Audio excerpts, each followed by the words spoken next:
Hi, welcome to the Sifu Mimi Chan Show. Thanks for joining the conversation.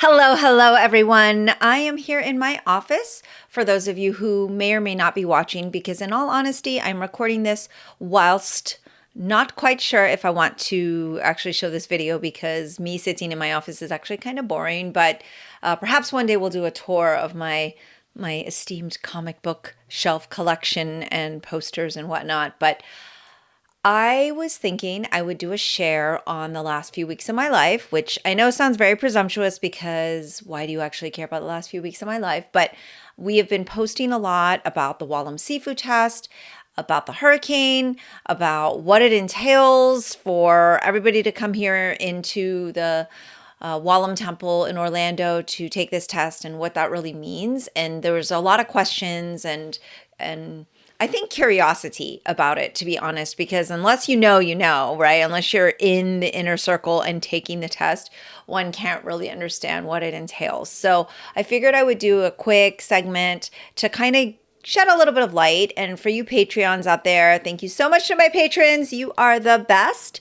Basically, you've been getting a lot of insight from my blog posts and extensive photo and video posts that I've been sharing regarding the weekend that was completely insane, from Hurricane Milton as well as the Sifu Test weekend. So just want to shout out and thank you again for allowing me to have a creative outlet in addition to the podcast to really kind of share some more behind the scenes stuff, but also for you all supporting me. So thanks so much. And if you're not a patron, you're missing out.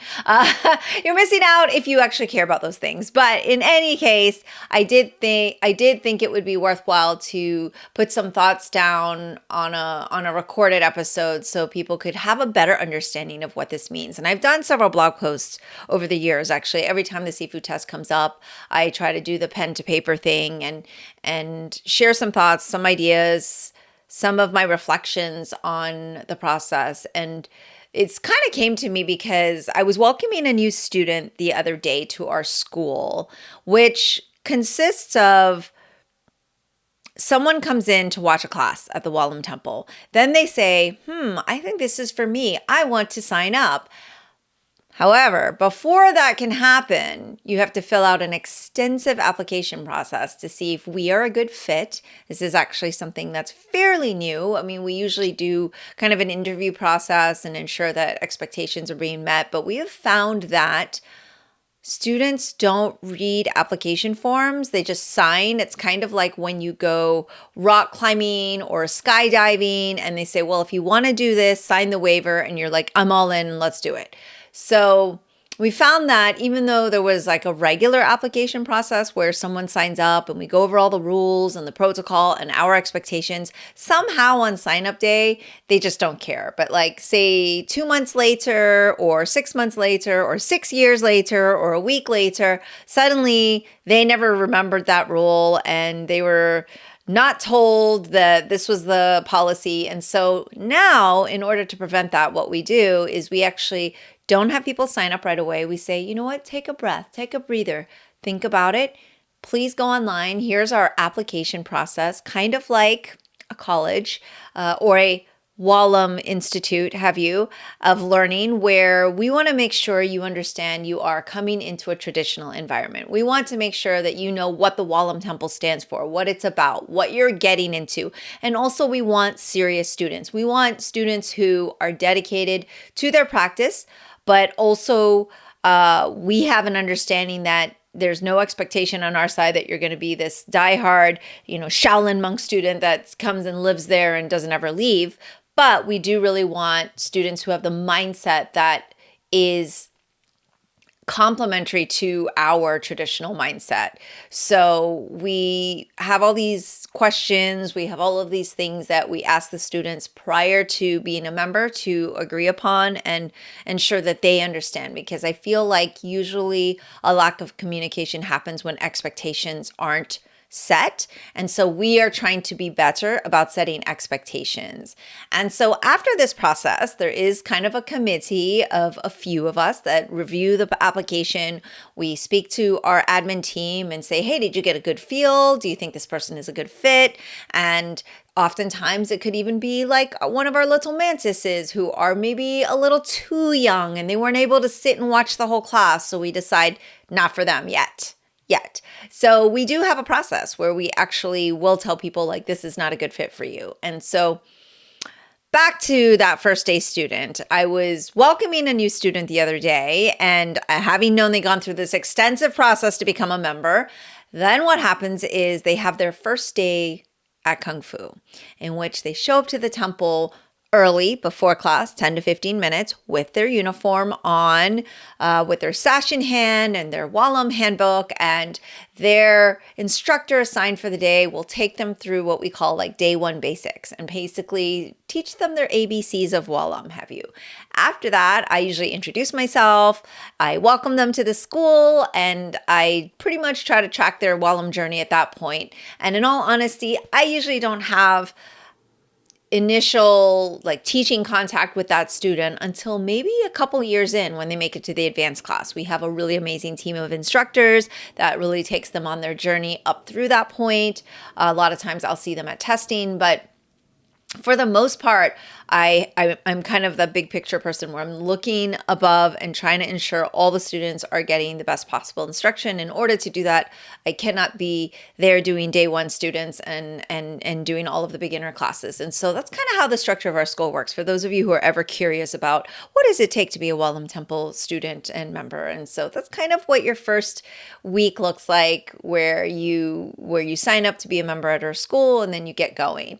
And so when I was thinking about this, I was trying to remember my first day as a Wah Lum Kung Fu student, which of course I can't remember because honestly, my memory is just always being in Kung Fu class and in Kung Fu clothes, probably being in Kung Fu clothes more than regular clothes. As you can see, for those of you who, if I show this video, I am still wearing Kung Fu clothes. I'm in my Wah Lum brand shirt. Oscar and I always say, hey, on brand. We go through the airports and we're always wearing our hoodies and our sweatpants, and it's always our Wah Lum logo. So we just like to say that we're always on brand, and it's kind of funny, but we basically just find our clothes comfortable. And also that's kind of all the clothes we kind of have, except for those of you who saw my fabulous new Africa gear. Like obviously I have that, but I can't just wear that everywhere. In any case, I was thinking about what was my first day like, because it wasn't a typical welcome to your first day of Wah Lum Kung Fu kind of thing. My mom always tells a story where apparently I was like a baby and my dad was taking me and stretching me into a full split, which as a baby you can already do. And she just told me that she didn't really like it, but that he was pretty insistent to make sure that I didn't lose my splits. And now I'm kind of sad in my 40s that he's not still doing that, because of course it takes quite a bit for me to even get close to perfect splits. It takes a lot longer to warm up. So clearly he had the right idea. But I do recall always being a Kung Fu student. And one of the things that we tell the Sifus or the instructors or students when they come in for the Sifu test weekend is that you're walking in the doors as a student first. As a Sifu, we always have to remember we are students first. And in my mind, I'm still that 2 or 3 year old doing Kung Fu and trying to keep up with my splits and trying to catch up with my learning. And so in my mind, I feel like I always kind of have this concept of being a student first, because every single thing I do, I feel like I'm just learning, constantly learning and trying to keep up with my learning. So we ask the Sifus when they come here to empty their cups, to empty their brains, to realize this is a gift we're giving you, which is you get to be a student again. Because while people think, wow, being the master is the best because you are the decision maker, you have all the quote unquote power, you get to make all the rules and nobody questions you and all of these things. I guess it's kind of like being a parent or the teacher in the room. And sometimes it's not the most desirable position. You just want to switch off your brain and be able to go on autopilot and just kind of enjoy life. And as the one in charge, that's not necessarily the case, especially for Wah Lum Sifus who own their own schools. You are responsible for every facet that happens, everything that goes on at your school. So we love to tell our instructors when they come here, guess what? Here's our gift to you. You are a student again. You get to come to just learn and train and be a part of something and to take off your teacher hat, except for the part where you're taking notes on, oh, when I go to teach, I should do these things. But like essentially you get to just kind of be there and be present and be able to kind of absorb and enjoy being a student. And there is a great amount of joy to that. And I know that it's always the grass is greener. Like when I'm a student, oh, I want to be the most advanced, or I want to be the teacher, or I want to be the master. And I will tell you, it is truly a gift to be the student again. So we empty our brains or our cups, not physically, but we empty it and say like, hey, we're ready to learn, and we're here to be flexible and understand and learn. And it's such a cool thing to have 20 plus people in a room that get you, that know your lifestyle, that understand your passion and what you do. And I'm sure elite sports teams feel this way, like an NBA, pre-game locker room chat. Like they're the only ones who knows what that energy is like right before they take to the court, or, an NFL team right before they take the field. Like I could guess what it feels like to go onto the field with all of these elite athletes, or being an Olympian or something. And by no means am I saying us Wah Lum Sifus are Olympians or elite athletes, but we are very, very dedicated to what we do. We've dedicated our whole lives for the most part. When we were talking to the instructors about, hey, how long have you been here? Everyone there was pretty much at least 2 decades of their lives or more have been spent there. And the ones that were there for, say, 20 years said, wow, normally I would be the beginner in the room, but in this room, I'm the novice. I'm a neophyte, because we have people that were there 40 plus years, right? Not just me who's born into it, but there were some of my older Kung Fu brothers that have been in Wah Lum longer than I've been born. They were around when I was born. So this is a really deep level of dedication. And to be in a room with like-minded humans that have all had passion and perseverance towards an art form and a martial art that has made them better people, it's a rare feeling. So that's how the weekend starts. You normally, you just start off going, hey, we're students again, and we're all here to learn together. And that alone, that energy is contagious, exciting, and it really carries over. Now, this year was very different because we didn't get to all just show up and have our welcome meeting. This year, Hurricane Milton had other things in store for us. And what happened was our test was supposed to start on Thursday afternoon. The hurricane hit on Wednesday, as you all probably by now know if you're looking at that week of, October 10, October 9. And so my instructors, my team, my family were trying to get into Orlando anywhere from Tuesday before the hurricane all the way through Saturday after the hurricane. Flights were canceled. Flights were rescheduled. Flights were consistently being canceled and rescheduled. And I mean by the hour. So what turned into what was supposed to be, hey, everyone's here Thursday or Friday morning and we have our welcome meeting and we have our conversation. Yay, go, let's do this. It ended up being chaos, complete and utter chaos, a logistical nightmare that I had to constantly adjust every single hour of the day up until Saturday afternoon, when finally every single member made it in. And every member that had planned to be there was there, from Germany, from New England, from Tennessee, from Portland, from Texas. And these were flights, right? These were inconvenient flights that people had to take, connecting flights with long layovers, all hours of the evening. My Germany student, Torsten, he had to fly from Germany over to San Francisco and then loop back to Orlando on a red eye. So he literally flew past Florida through the hurricane and then flew back over once the hurricane had passed. We had people driving into town and waiting for the hurricane to leave. We had people flying in before the hurricane to sit in the hurricane with us while everybody else is evacuating and leaving Florida. We had people coming towards Florida. That is the power of Wah Lum. That is the power of love. That is the power of a true family, where they did everything possible to get here for this weekend. And it is remarkable. And I am overwhelmed by it. And so it was already a very emotionally charged weekend, knowing, wow, everyone's getting here. And it wasn't just to take the test. Yes, it was a Sifu test, but it was also my father, Grandmaster Chan's birthday.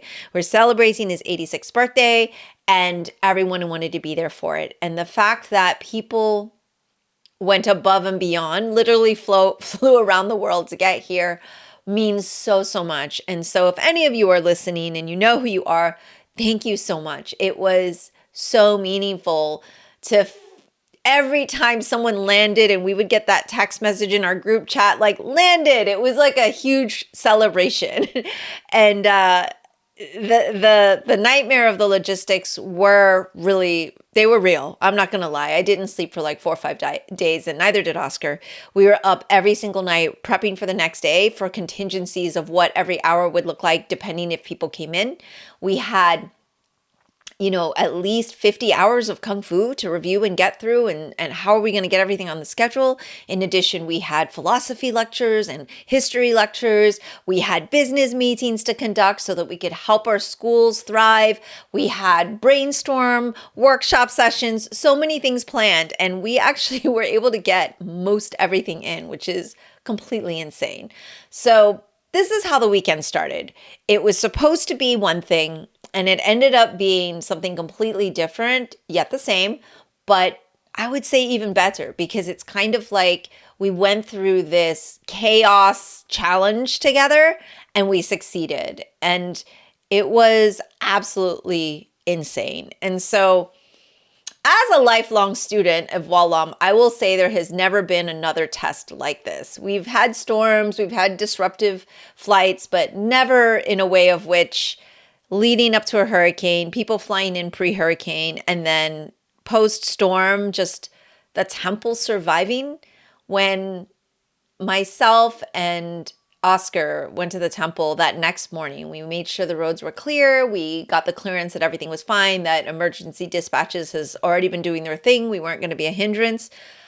Sifu's Bob and Leroy were with us, and so they had come in pre-storm to hang out during the hurricane with us. And we got to the temple, and every time I pull up to the temple right after a hurricane, because this is not the first hurricane, we've had so many, I get this knot in my stomach, but I also have like this sense of like, it's all going to be okay. Like there's this like conflictive force that's pushing against each other. Like it's like on one hand I feel and know it's fine. On the other hand, I have my anxiety of, oh no.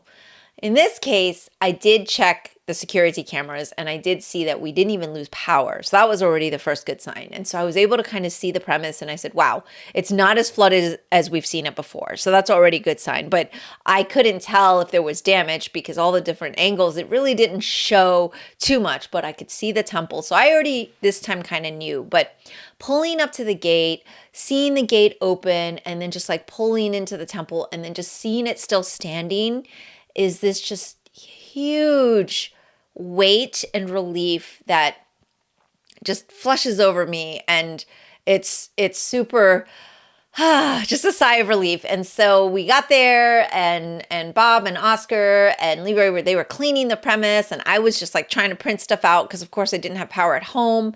And it was crazy, but it was so exciting because we were basically preparing the school, we're preparing the temple for the arrival of all these instructors from around the world that were going to come to test in Florida together after this crazy hurricane, during this crazy hurricane. And it was just so amazing to be able to share like kind of that pre-storm, oh my goodness, sit through the storm with family, and then post-storm, all right, it's going to be okay. Let's do this. And then just hit the ground running.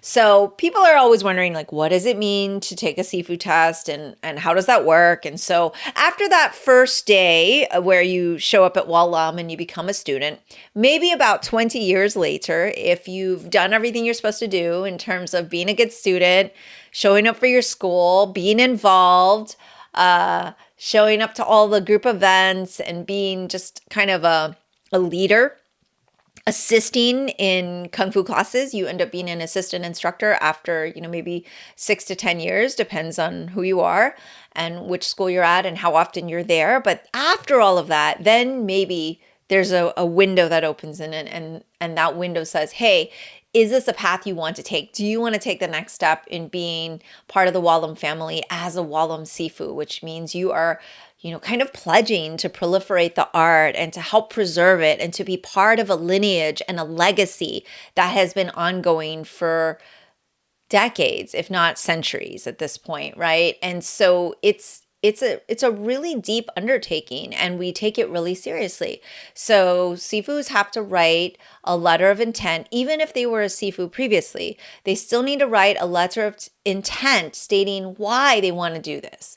What is their motivation, and what is the reason they feel like they should be on this journey, and then they should take this test, because the test is very, very involved and takes a lot of time and energy. So once all of those things add up, your 2 decades of training, and then you're proving that you want to do this, then you sign up. And if there's not a hurricane, you just fly to Orlando when the test weekend happens, like a normal scheduled event, and you show up for testing. And then people are always like, well, what's at the test? What do you guys have to do? Do you have to jump through flames of hoops of fire? Do you have to dodge knives being thrown at you? And I will say, back in the day, there were some really crazy, difficult physical feats.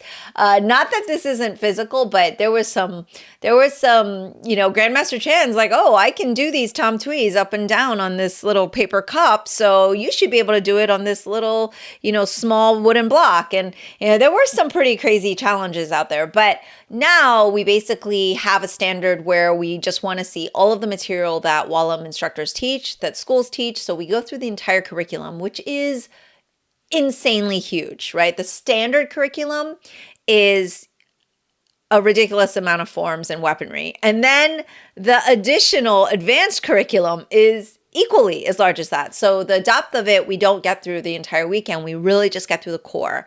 And what is involved is basically the senior panel, which is myself and my 3 Kung Fu brothers. And we basically test everybody and check their material.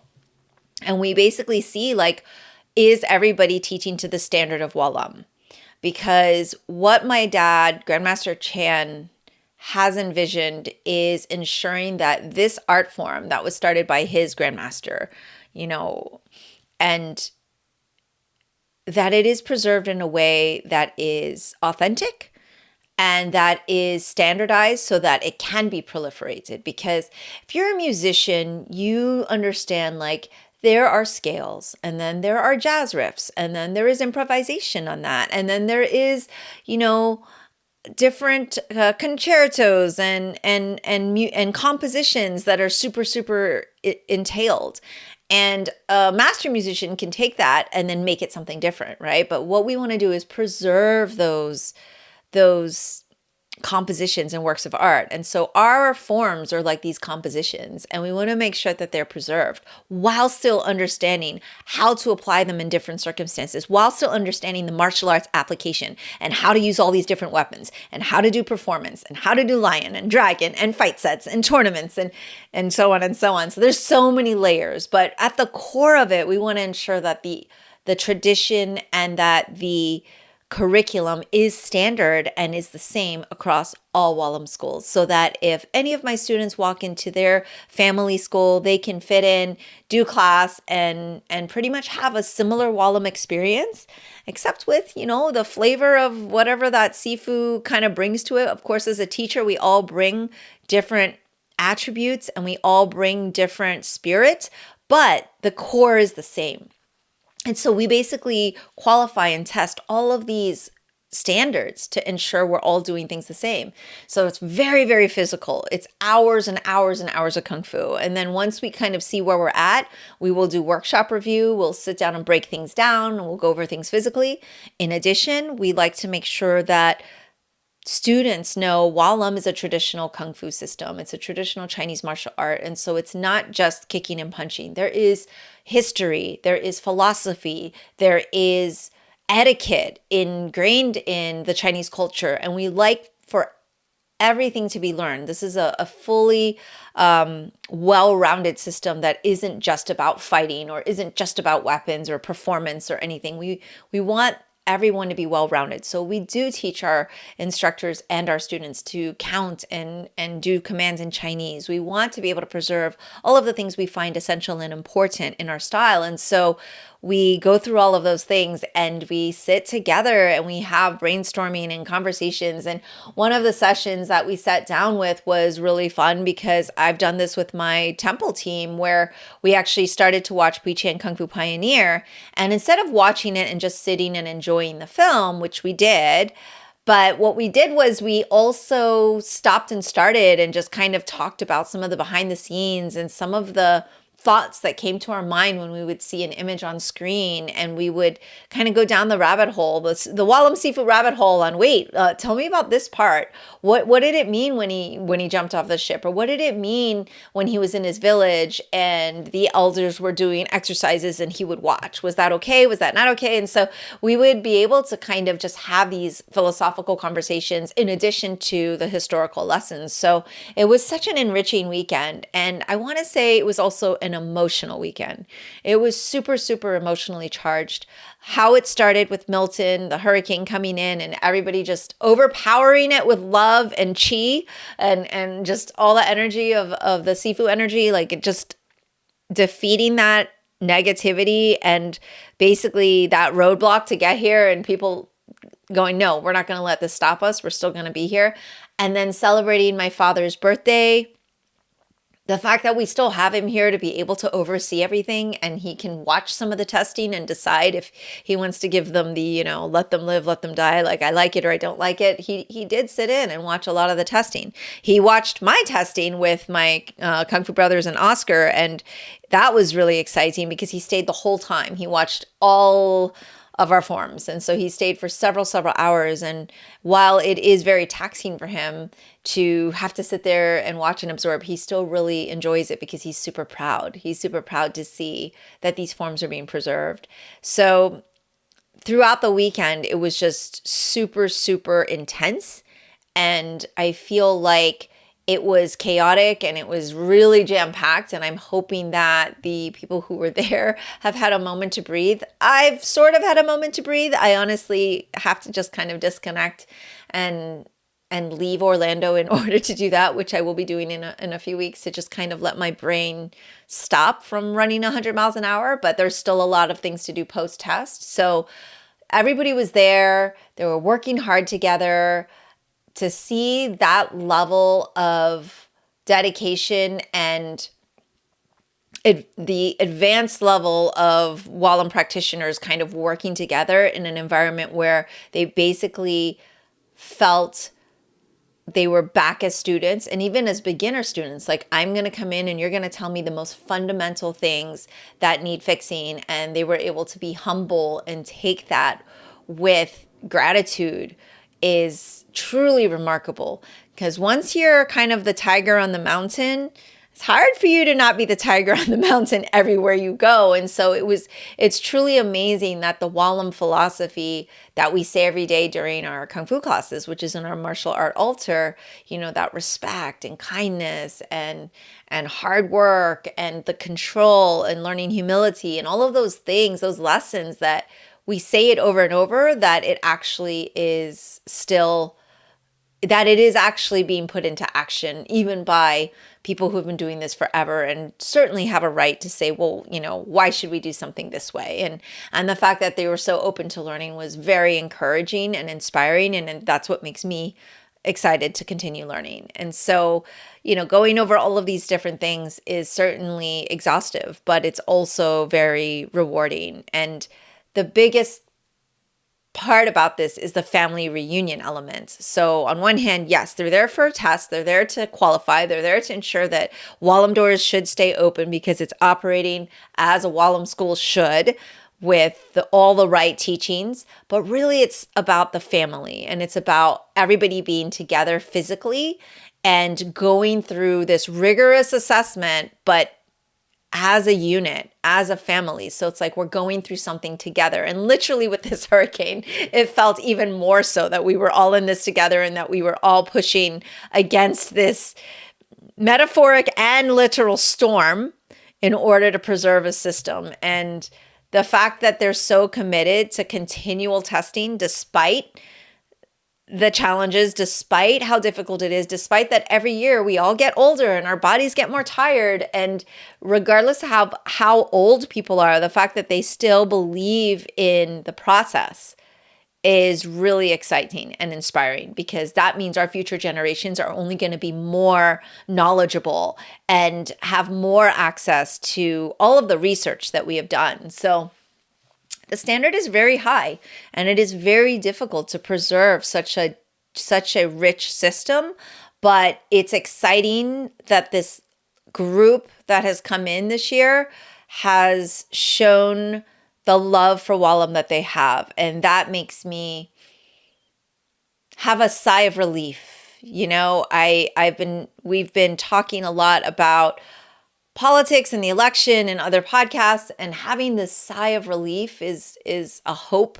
And I'm always a little bit leery about being hopeful, but it is a sigh of relief thinking about the future of Wah Lum, whether I'm here or not, or whatever's going to happen. It's really exciting to see. So I took the time to kind of share a window of what the Sifu test is like and what it means to be a part of it, and how much work goes into it from not just my side, but especially from the student side, from them having to get ready for these tests and then having to leave their homes and fight a hurricane and be here and do this physical feat, as well as mental and emotional and just a really intense weekend.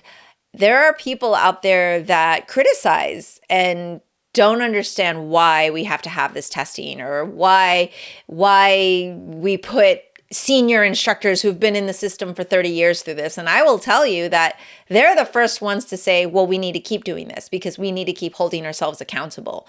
I'm so inspired by my Sihing, Bob Rosen, who, has some physical limitations as age and previous injuries have caught up, but every year says, I want to do the test. If I'm still standing, I want to still be able to go through and push myself to my limit, because I need to prove to not just myself, but also to be a good leader and to lead by example. And that is something that's always going to stick with me. So if I get up and my neck's a little tweaked or this or that, I have no excuses, because there are people that are almost twice my age that have been pushing and doing this much longer and continue to. And so those people who criticize that this is something that's negative, it's because they don't know.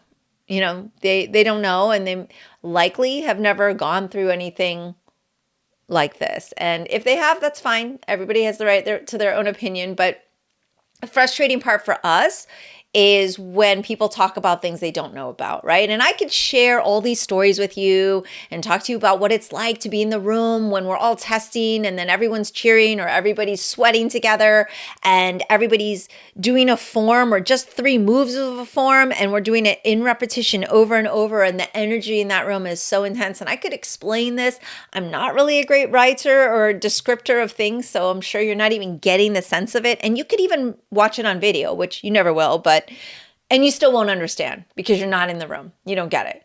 And all I can say is that for those that outside looking in feel like this isn't something that is a positive thing, it's not even worth explaining to you, to be honest. And in one other way that I think is essential to kind of point out is there are people who teach Wah Lum without permission, and maybe at one time was certified in like 1984, or maybe didn't even certify and got to, their 3rd year of Wah Lum, but decided they think they're really great at it and will become their own self-proclaimed master by XYZ name Kung Fu now. Like, I'm going to be Mimi Chan Kung Fu. That's kind of what their formula is. Like, take my name and then put Kung Fu after it, and then that's my school. And no offense to people who do have their schools named after them. I think that's fine, but I don't think it's okay when you are basically stealing a style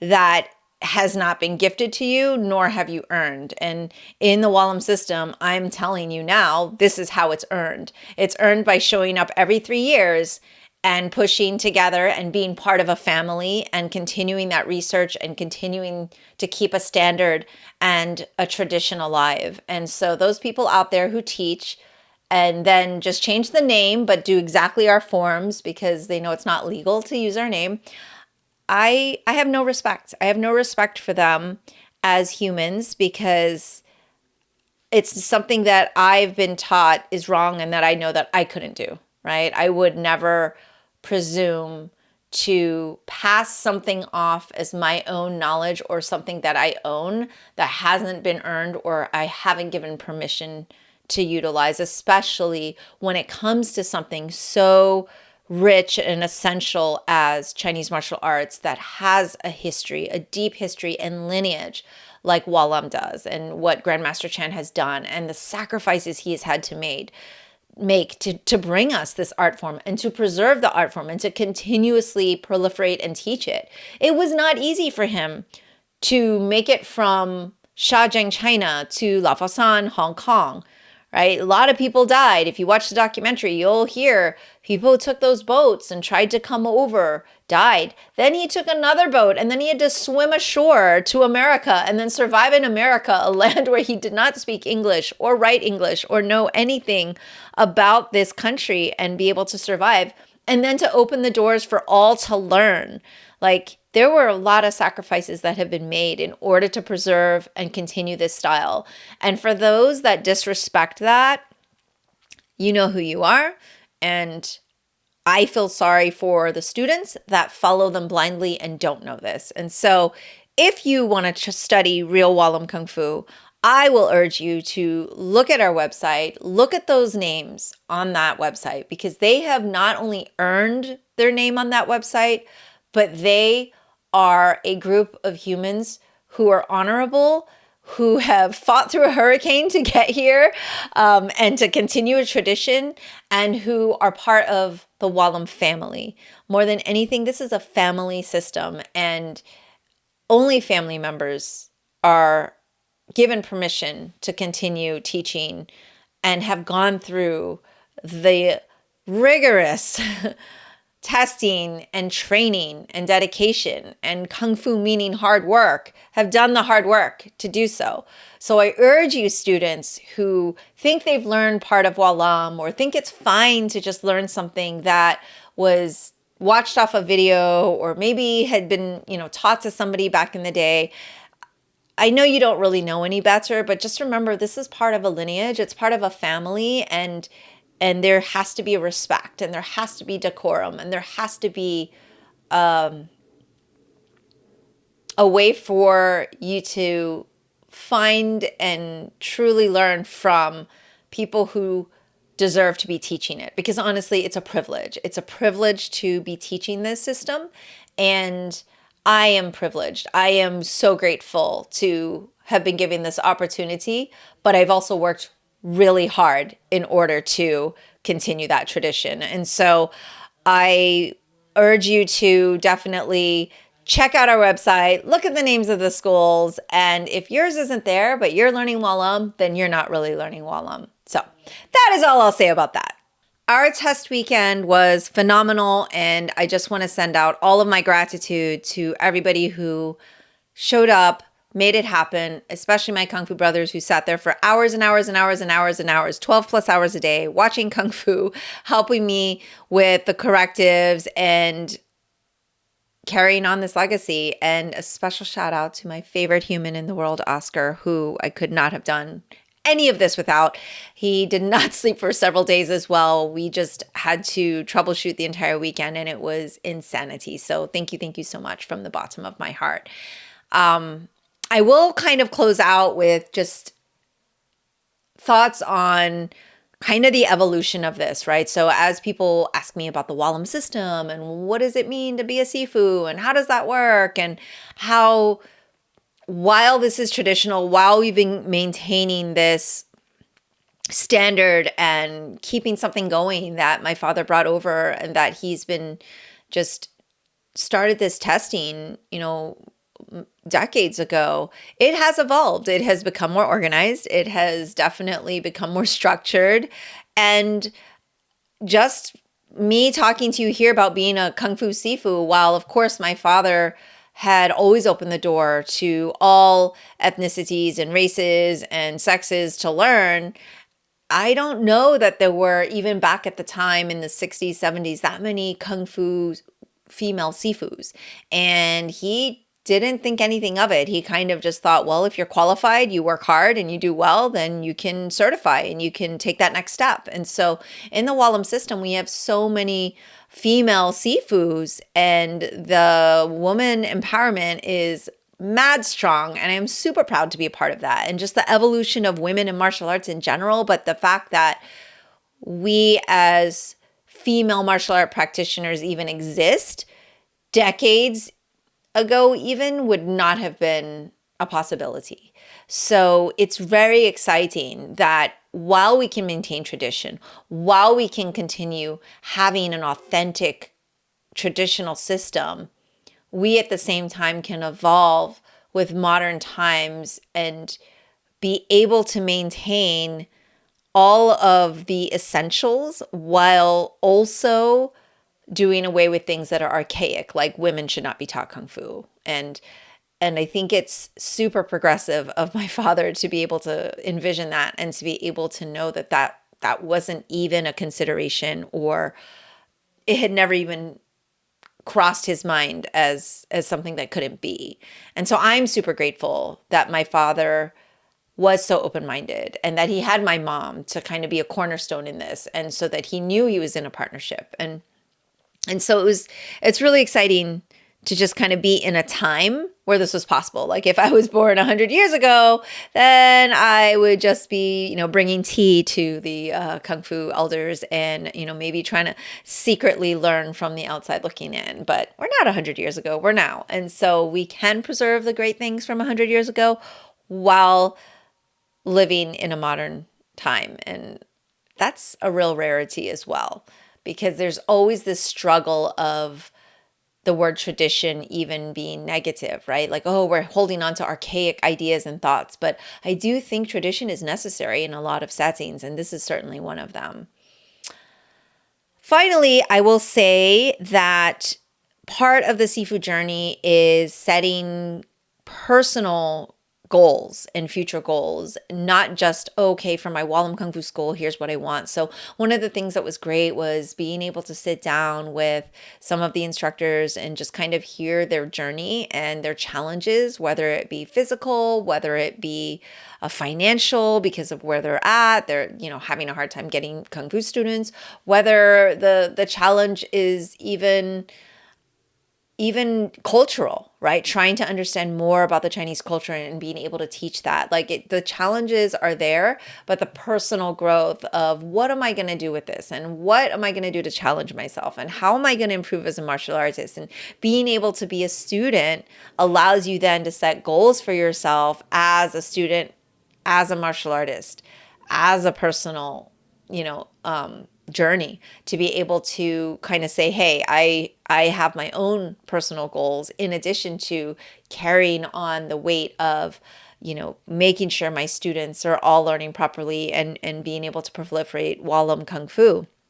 So, just having kind of personal limits being pushed and setting my own goals, as well as seeing the students set their own goals, is really exciting. And one of the things through the weekend that is always inspiring is, watching my dad, watching Grandmaster Chan walk around, seeing everybody wield double broadswords and having him just shake his head. And these people are expert double broadsword users compared to some new person that just has never even used them before. And him just going, yeah, no, that's not quite right. I'm going to show you what's up. And for him to just be able to have such an expert eye for finite details that the average person would look at these, what we call double broadsword flowers, right? And it's just like seeing this beautiful wielding of this weaponry that is graceful yet powerful. And for him to be able to just see like 5 seconds of it and be able to know, yeah, they don't really quite have it 100%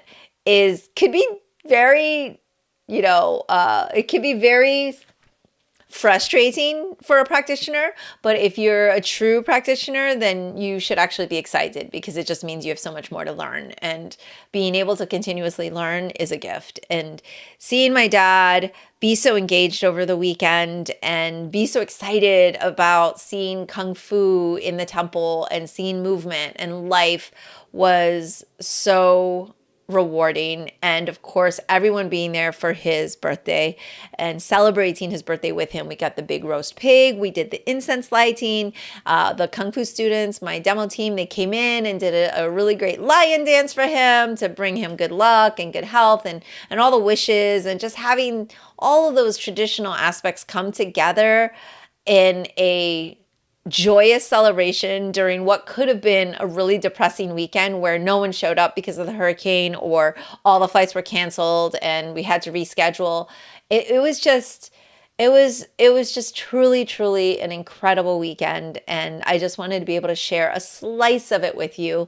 Thank you for listening to my rambling. For those of you who are interested, I did post the lion dance on my Patreon page, so only my patrons get to see it. But if you're not interested in like supporting me consistently, that's okay. No offense. I'll take any bit of love I can get. I have put a lot of the posts up where you can just do a one-time donation. So you can just donate if you're interested in just to see the lion video or just reading about this post or that post. So I do have my Patreon page set up to where you can kind of pick and choose your own adventure, or, maybe get a sample of it for like $5 and just donate to the cause and then decide if it's worthy of a continuous subscription, but no obligation. However, I do want to take this moment not to just thank, my Wah Lum family, but to thank my Patreon family, because you guys honestly is what keeps me recording, keeps me putting out content, and allows me to continuously push myself creatively and write new content and to make sure that this history is also captured, because it's equally as important. So thank you so much to all of my patrons. You know who you are. I wish I was a little more prepared. I could read you the full list of names, but maybe I'll put it in a post. So thank you all so much. You are my inspiration to keep going with this podcast. And for those of you who are listening for the first time, normally I have a special guest, or at least a me-Oscar episode where Oscar and I banter and we go back and forth and rant about something. But this is a one-off episode for today. So hopefully you guys all hung out with me and enjoyed it. And I appreciate you. Until next time. Bye. That's all for today's episode. Thanks for listening to the Sifu Mimi Chan Show. Please subscribe and rate my podcast on your platform of choice and leave a review. You can become a patron of the show at patreon.com/SifuMimiChan to help keep this podcast going. Follow me and interact on social media at Sifu Mimi Chan on Instagram or Facebook.